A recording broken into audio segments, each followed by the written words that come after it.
Il est 13h, bonjour à tous, merci de nous suivre. Tout de suite les titres à la une de l'actualité. Hier vendredi, depuis les antennes de la télévision nationale malienne, la grâce présidentielle pour les 49 soldats ivoiriens sous le coup d'une décision de la justice malienne. La prise d'un décret annonçant la remise de peine totale des 49 soldats ivoiriens, dont 46 encore au Mali depuis le 10 juillet dernier. À suivre dans ce 13h, un extrait de cette déclaration. Dans cette édition également, retour sur la cérémonie de présentation de vœux au chef de l'État, Alassane Ouattara. Le chapitre des corps constitués de la République et des forces vives de la nation vous sera proposé. Assure également les réactions recueillies par nos reporters au terme de cette cérémonie. Au Burkina Faso, le haut-commissaire des Nations Unies aux droits de l'homme a appelé ce samedi 7 janvier 2023 les autorités de transition du pays à mener une enquête rapide, impartiale et transparente après le massacre de 28 personnes. Voilà pour l'essentiel. Madame, monsieur, bonjour. Enfin libre et bientôt chez eux.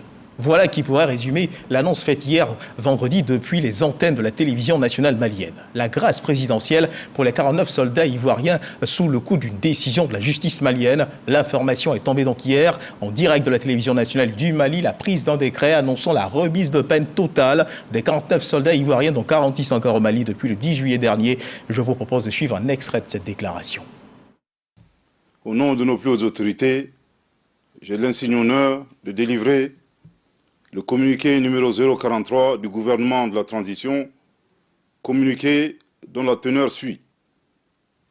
Par décret numéro 2023-002/PTRM du 6 janvier 2023, Son Excellence le colonel Assimi Goïta, président de la transition, chef de l'État, a accordé sa grâce avec remise totale de peine aux 49 Ivoiriens condamnés par la justice malienne pour les infractions suivantes. Crimes d'attentat et de complot contre le gouvernement, d'atteinte à la sûreté extérieure de l'État, de détention, port et transport d'armes et de munitions de guerre ou de défense, intentionnellement en relation avec une entreprise individuelle et collective ayant pour but de troubler l'ordre public par l'intimidation ou la terreur. En cette circonstance, le gouvernement de la transition et le peuple malien remercient Son Excellence le colonel Assimi Goïta, président de la transition, chef de l'État, pour ce geste qui démontre une fois de plus son attachement à la paix, au dialogue, au panafricanisme, à la préservation des relations fraternelles et séculaires avec les pays de la région, en particulier celles entre la République du Mali et la République de Côte d'Ivoire. Et on vient de l'apprendre à l'instant, les 46 soldats ivoiriens détenus depuis juillet dernier au Mali, soldats qui bénéficient désormais de la grâce présidentielle via ce décret que vous venez de suivre à l'instant, devraient être à Abidjan dans l'heure qui suit. Nous aurons sur place en direct une équipe pour vous permettre de suivre leur arrivée. Et en attendant l'évolution de cette actualité, à retour sur la cérémonie de présentation de vœux au chef de l'État, Alassane Ouattara, des corps constitués de la République, les préfets de région, les élus locaux, les représentants des partis politiques ont sacrifié la tradition. Ceux-ci ont invité le chef de l'État, Alassane Ouattara, à poursuivre ses efforts pour garantir à chaque citoyen un mieux-être. À Ouattouré. La présentation de vœux de Nouvel An du corps préfectoral, des élus locaux et des représentants des partis politiques a été l'occasion pour ces observateurs attentifs du vécu quotidien de leurs administrés de remonter les informations réelles du pays profond. Le préfet de la région du Ourodougou, Karim Diarasouba, porte-parole du groupe, a salué les investissements massifs réalisés en 2022 qui ont contribué à l'amélioration des conditions de vie des populations.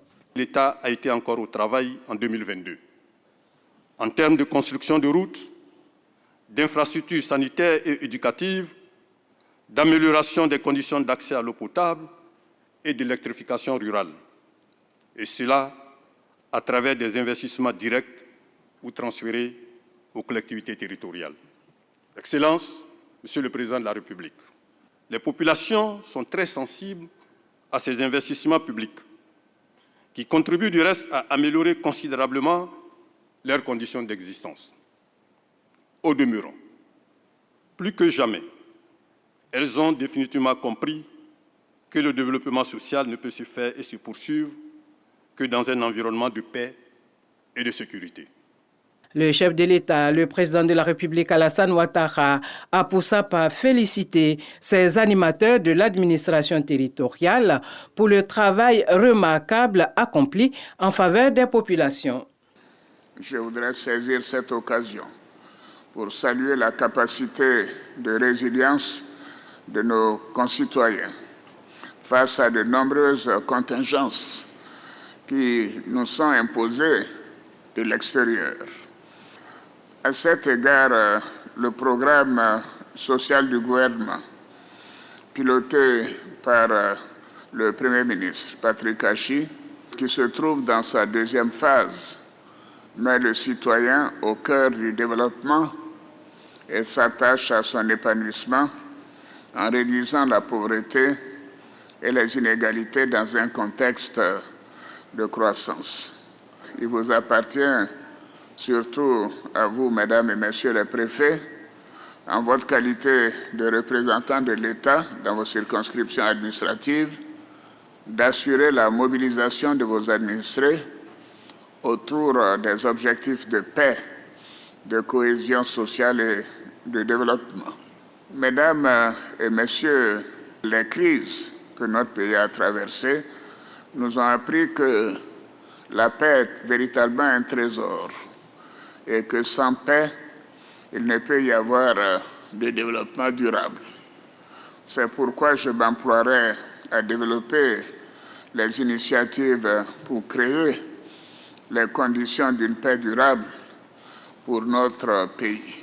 Le président de la République a par ailleurs invité les populations à s'approprier toutes les initiatives de développement tout en les rassurant sur la poursuite des projets de développement économique et social. Il a par la suite ajouté que 2023 sera une année importante pour Yamoussoukro. La capitale politique de la Côte d'Ivoire va accueillir en février la cérémonie de remise du prix Félix Houphouët-Boigny pour la recherche de la paix, un événement qui se tient habituellement à Paris. Et les forces vives de la nation ne sont pas restées en marge de ces présentations de Nouvel An, de vœux de Nouvel An au président de la République Alassane Ouattara, représenté par le secteur privé, les organisations syndicales et dirigeants d'entreprises publiques et privées. Les forces vives ont réitéré au président de la République Alassane Ouattara leur volonté de contribuer au développement de la Côte d'Ivoire. Mahama Traoré. La société savante de l'ASCAD, les universités, les autorités de régulation, les chambres consulaires, les ordres professionnels, les PCA, directeurs généraux des entreprises publiques, parapubliques, le secteur privé, les forces syndicales et les mouvements de défense des droits de l'homme. En un mot, l'ensemble des forces vives de la nation. En leur nom, le tout nouveau patron du patronat ivoirien est désigné pour prendre la parole. Ahmed Cissé ne manque pas de relever les mesures prises par le gouvernement à l'effet de contenir les crises multiformes qui secouent le monde. Ces efforts s'étendent également au secteur privé qui se réjouit de l'intensification du dialogue avec l'État, de même que de l'amélioration continue du climat des affaires. Je voudrais particulièrement vous féliciter, Excellence, Monsieur le Président de la République, pour les actions de votre gouvernement en faveur des PME. En effet, l'avènement du guichet unique de développement des PME et l'ambitieux programme Pépite Côte d'Ivoire devraient contribuer à leur essor et à la vulgarisation de la culture entrepreneuriale dans notre pays. Le secteur privé, en soutien à vos efforts, s'engage à créer plus d'emplois décents pour les jeunes et les femmes, en vue de la réduction de la pauvreté dans notre pays. Il s'engage également à maintenir la paix sociale au sein des entreprises par la promotion d'un dialogue de qualité avec l'ensemble des partenaires sociaux et en particulier avec les centrales syndicales les plus représentatives. C'est dans cet esprit que nous avons travaillé à une augmentation du SMIC de 25%. Le passage du SMIC de 60 000 francs CFA à 75 000 francs CFA, un accès croissant des PME à la commande publique et la réduction des délais de paiement à 30 jours. Ces récentes décisions prouve que le gouvernement reste attaché à sa vision de faire du secteur privé le moteur de l'économie. Notre ambition, comme vous le savez, est de poursuivre la promotion du secteur privé, qui est le socle de la croissance en Côte d'Ivoire, en raison de sa forte contribution à la création d'emplois et aux investissements dans notre pays. Ainsi, 75% des investissements de notre plan national de développement 2021-2025 sont attendus du secteur privé. Pour y parvenir, le gouvernement entend poursuivre les réformes majeures visant l'amélioration de l'environnement des affaires et un soutien plus accru aux PME. Par ailleurs, j'ai demandé au gouvernement de faire en sorte que les recommandations sur les préoccupations que vous avez formulées lors du séminaire gouvernemental soient effectivement mises en œuvre dans le cadre de concertation et de dialogue du secteur public-privé que nous avons mis en place. En tout état de cause, le gouvernement, fidèle à sa vision de consolidation d'un secteur privé national robuste et créateur de richesses et d'emplois pour nos jeunes, se tiendra à vos côtés pour favoriser et accélérer ce développement. De telles assurances pour un dialogue public-privé plus dynamique devraient favoriser la réalisation d'un taux de croissance projeté à 7,3% en 2023. Un reportage signé Mahama Traoré. Je vous invite à présent à suivre les réactions de ces forces vives de la nation au micro de nos reporters. 2023 s'annonce avec de très bonnes nouvelles. Ça annonce avec beaucoup d'espoir. Et quand on écoute en plus le discours du président de la République, ça ne fait que nous réconforter. Et je crois que dans tout ce dit, c'est la paix, la tranquillité et le vivre ensemble. En tout cas, nous sommes contents. La filière bétail vit bien. Je souhaite bonne année à tous les partenaires de la filière, que vraiment qu'on se mette ensemble au cours de cette année 2023. C'est vrai, l'objectif est à 2025. Mais à partir de 2023, je pense qu'il faut qu'on pose les jalons pour arriver à cette surveillance en 2025. Nous sommes venus dire bonne année au président de la République et puis profiter aussi pour passer quelques revendications de la part du groupement des imprimeurs de Côte d'Ivoire sur les marchés publics. Et franchement, le président de la République a trop fait. Beaucoup reste à faire, à revoir. Au niveau du secteur privé, en tout cas, nous nous réjouissons de tous les efforts faits par le chef de l'État et le gouvernement pour pouvoir contenir justement toutes ces situations difficiles que nous avons eu à traverser. Nous nous réjouissons aujourd'hui que les choses sont en train d'aller dans le bon sens. 2023 commence vraiment sur de bonnes roulettes. Et il a instruit son gouvernement à ce que nous puissions travailler en très bonne intelligence, secteur privé, secteur public. Il nous a même fait participer 2 années durant au séminaire gouvernemental, ce qui consacre effectivement aujourd'hui donc le dialogue entre le secteur public et le secteur privé pour, bien sûr, le bonheur de notre pays, la Côte d'Ivoire tout entière. Nous remercions encore le chef de l'État.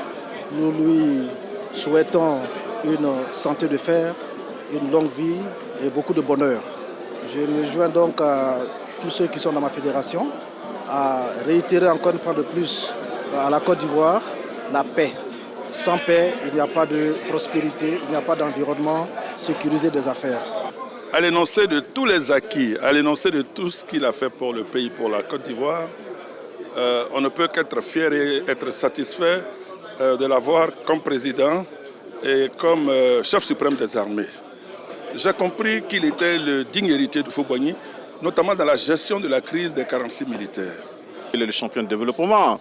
C'est les espèces rares en ce moment qu'on voit qui parlent de développement à outrance, et de manière considérée et de manière avertie. L'un des pans du protocole d'accord qui est un droit nouveau, la prime exceptionnelle qui consiste à nous donner après le mois de décembre 1/3 de notre salaire indiciaire de base.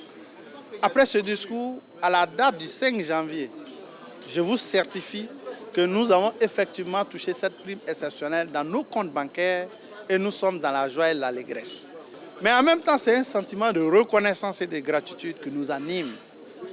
2023 nous allons commencer à nous battre pour que les efforts fournis par le gouvernement tombent dans les assiettes des consommateurs. Parce que c'est de ça qu'il s'agit. Le gouvernement fait des efforts, il faut que ces efforts soient ressentis par les consommateurs. Et pour cela, il faut que nous soyons solidaires. Pour cela, il faut qu'on s'approprie des décisions prises par l'État. On reste dans l'ambiance de cette cérémonie de présentation de Nouvel An au chef de l'État. Les chefs religieux et coutumiers s'engagent à soutenir le gouvernement pour la stabilité et la paix en Côte d'Ivoire. Ils entendent mettre davantage leurs prières et leur sagesse au service de la nation. Ils l'ont exprimé à l'occasion justement de la présentation des vœux au président Ouattara. On retrouve Maba Traoré. Dernier lot de personnalités à avoir présenté leurs vœux ce jeudi au chef de l'État, les leaders religieux et coutumiers du pays. Ils sont venus partager avec le président Alassane Ouattara leurs espérances d'une Côte d'Ivoire apaisée en 2023.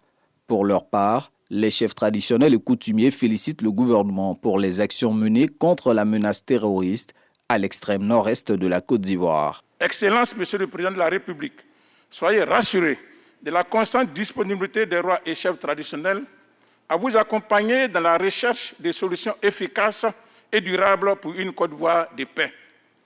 Nous réaffirmons solennellement notre engagement indéfectible à continuer nos efforts en faveur de la paix et de la cohésion sociale, sans lesquelles aucun développement réel et durable n'est possible. Autour des religieux, 2023 étant une année électorale, des prières sont donc formulées pour l'apaisement du climat politique et le maintien de la cohésion sociale. Au plan purement politique, nous prions pour que dans les divers camps, il y ait un réel désir d'aller à la réconciliation et à la paix. Surtout que cette année 2023 et celles qui vont suivre sont très délicates pour notre pays. Nous encourageons donc la relance du dialogue politique en vue de la paix. Excellence, Monsieur le Président de la République, c'est enfoncer une porte déjà largement ouverte que de vous exhorter à poursuivre l'œuvre de réconciliation nationale entamée depuis maintenant une dizaine d'années.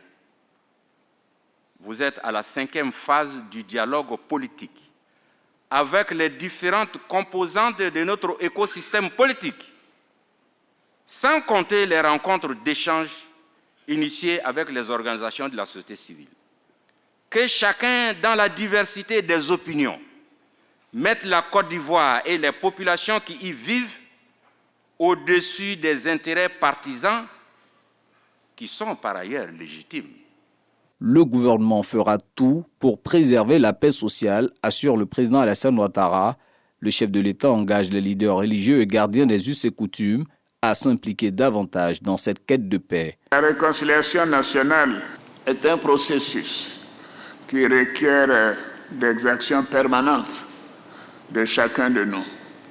C'est pourquoi je voudrais vous inviter également, chefs traditionnels garants de nos us et coutumes et guides religieux, à davantage d'engagement pour la sensibilisation des jeunes sur l'importance d'une cohésion sociale renforcée et la nécessité d'une paix durable. Vos sages conseils à l'endroit de nos populations, dans les lieux de culte et dans les villages, sont des leviers pour la concorde sociale et le raffermissement de la paix. Le président Alassane Ouattara a annoncé lors de cette cérémonie une grande rencontre avec les têtes couronnées dans le courant de l'année 2023. Elle se tiendra à Yamoussoukro. Un reportage de Maba Traoré. Nous, autre chose à présent, nous avons une pensée particulière ce 13h pour les victimes et autres blessés de l'accident survenu il y a peu à la sortie de Yamoussoukro et qui a fait 14 morts et une dizaine de blessés. La compagnie de transport a été suspendue de toute activité. Une pensée à laquelle s'ajoute le réconfort et le soutien du gouvernement aux victimes et aux blessés de ce drame. 5 membres du gouvernement se sont rendus à côté des victimes pour leur apporter assistance, mieux leur témoigner la compassion du gouvernement dans son entièreté. Kader Sogodougou. Yamoussoukro, 5 membres du gouvernement, le ministre des Transports Amadou Koné, le ministre de la Santé, de l'Hygiène publique et de la couverture maladie universelle, Pierre Demba, le ministre de la Solidarité et de la lutte contre la pauvreté, Miss Belmonde Dogo, le ministre du Commerce, de l'Industrie et de la promotion des PME, Souleymane Diarra-Souba, et le ministre de l'Hydraulique, de l'Assainissement et de la Salubrité, Bouaké Fofana, sont sur le lieu de la collision entre deux cas de transport qui a fait 14 morts et une centaine de blessés. À cette forte délégation, il faudra ajouter le ministre-gouverneur du district autonome de Yamoussoukro, Dr Augustin Thiam. Ils sont là pour apporter la compassion du gouvernement à toutes les victimes de cet accident qui a endeuillé la Côte d'Ivoire. Après une première rencontre à la préfecture de Yamoussoukro, direction le CHR pour s'imprégner de la prise en charge des blessés. Ceux de l'hôpital Moscati n'ont pas été oubliés. Dès l'annonce de l'accident, des dispositions ont été prises sur instruction du président de la République et du Premier ministre. Les équipements et les intrants stratégiques nécessaires pour la prise en charge ont été déployés et renforcés, que ce soit le sang, que ce soit donc les médicaments et les autres éléments. Et nous avons également donc, déployé l'ensemble du réseau. Alors, pour ceux qui ne savent pas, c'est que le CHR donc, de Yamoussoukro est en travaux pour réhabilitation et ne fonctionne que partiellement.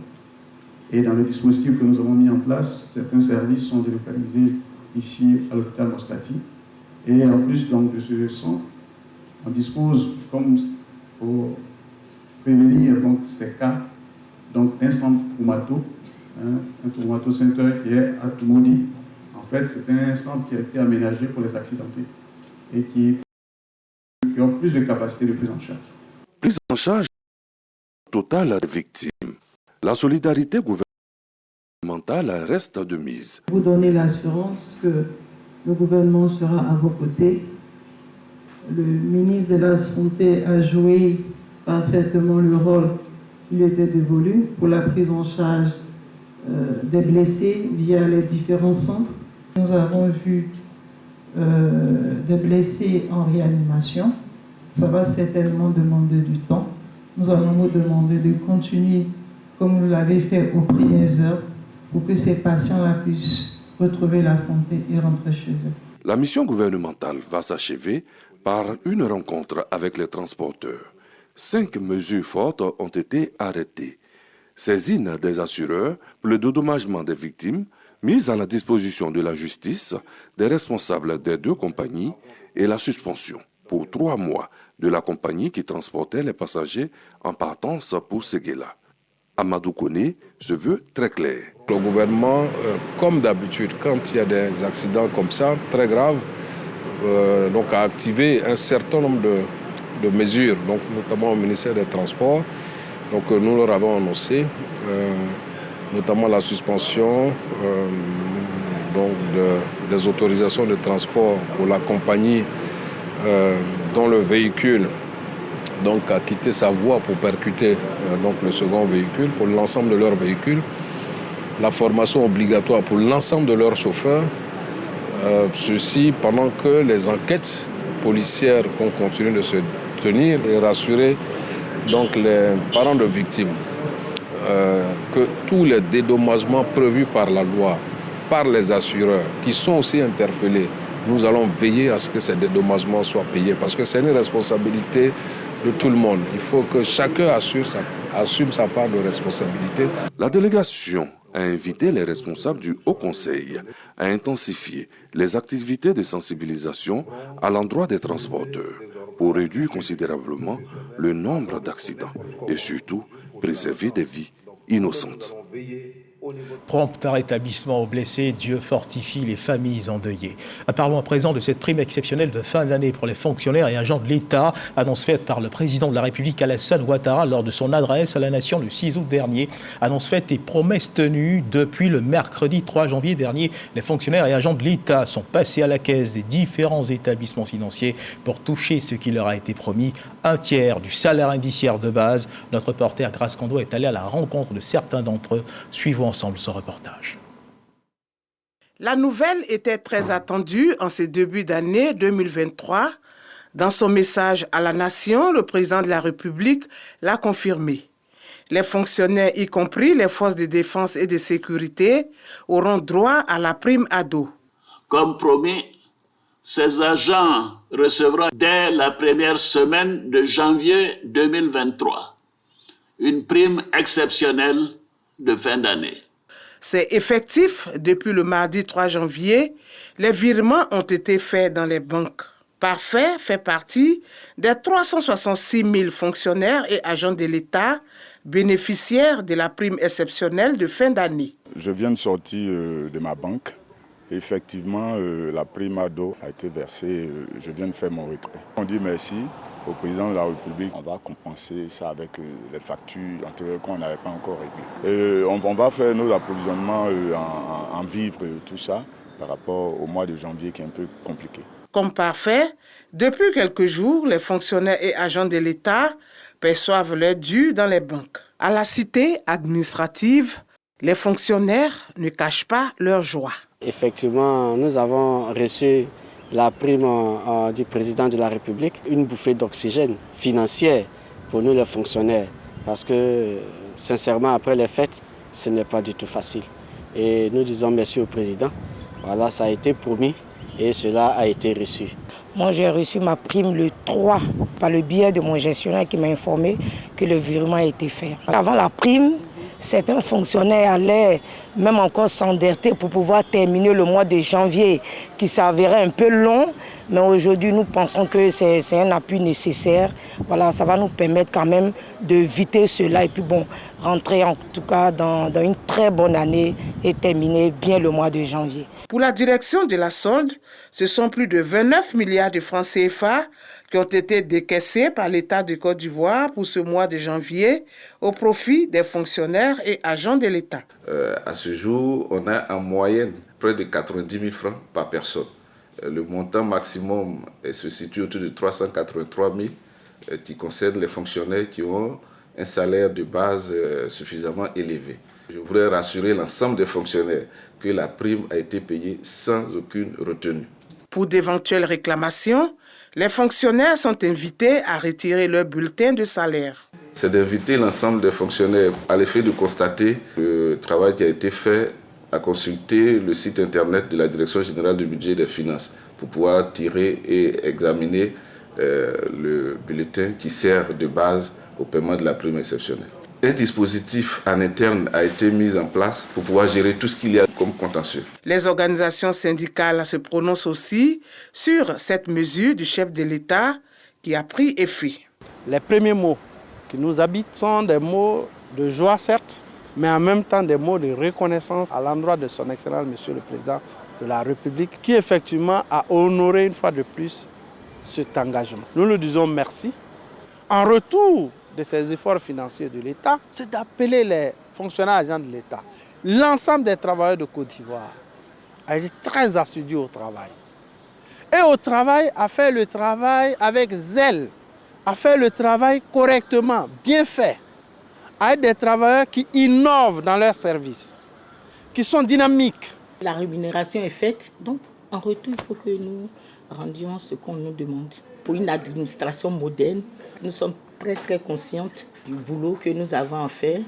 En plus de cette prime exceptionnelle, le gouvernement a mis en place d'autres dispositifs de protection en vue d'améliorer les conditions sociales des travailleurs. Nous notons entre autres la retraite complémentaire pour les fonctionnaires agents de l'État qui effectivement permettra aux fonctionnaires au 3e âge à la retraite de pouvoir voir leur pension bonifiée se consolider, être davantage meilleure que celle d'actuellement. La retraite complémentaire pour les travailleurs du secteur privé formel. Là encore, c'est d'appeler les 1 250 000 travailleurs du secteur formel à pouvoir aller souscrire à ce produit qui va effectivement accroître leur capacité, leur pouvoir d'achat au moment où ils seront donc au 3e âge. Et nous notons que son Excellence le Président de la République a fait un pas social très important à l'endroit des retraités. Ils ont connu une revalorisation de leur pension. Des efforts financiers consentis certes par le chef de l'État, mais qui appellent aussi à plus d'engagement. C'est de faire preuve d'engagement pour le service public, plus d'ardeur dans le service, en commençant déjà par l'accueil dans nos services. L'accueil est le premier point de contact entre l'usager et le service. Donc un accueil avec beaucoup d'empathie, mais aussi un engagement à rendre le service public de qualité aux citoyens, sans demander en retour des dessous de table. Il faut que le citoyen, quand il vient dans nos services publics, peu importe lequel, il doit se sentir en confiance, accueilli par des fonctionnaires, content d'être au travail et déterminé à rendre le service public aux citoyens. C'est vraiment cet appel qu'on voudrait encore une fois, à l'occasion du paiement de cette prime exceptionnelle de fin d'année, lancée à l'endroit des fonctionnaires et agents de l'État.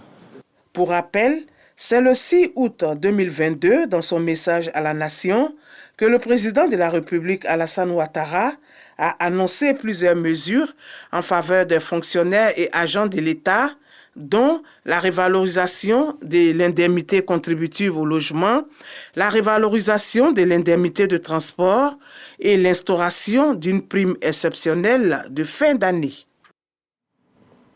Prime ado, les fonctionnaires passent à la caisse, un sujet de Grace Kando. À suivre à présent l'évolution de la Covid-19 en Côte d'Ivoire.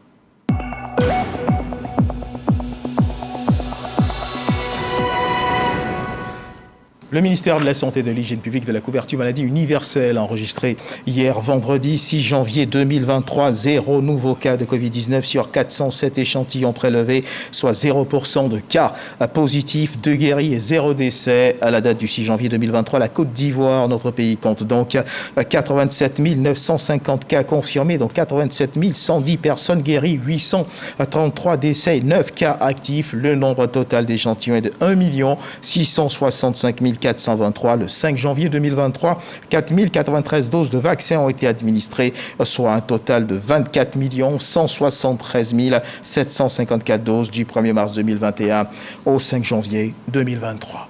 Et dans l'actualité internationale, nous le disions, dans les titres, l'ONU demande une enquête. Le Haut-Commissariat des Nations Unies aux droits de l'homme a appelé à ce samedi 7 janvier les autorités de transition du Burkina Faso à mener une enquête rapide et impartiale et transparente après le massacre de 28 personnes. Voilà qui marque la fin de cette édition. Merci de nous avoir suivis. Agréable début d'après-midi. Dieu garde la Côte d'Ivoire.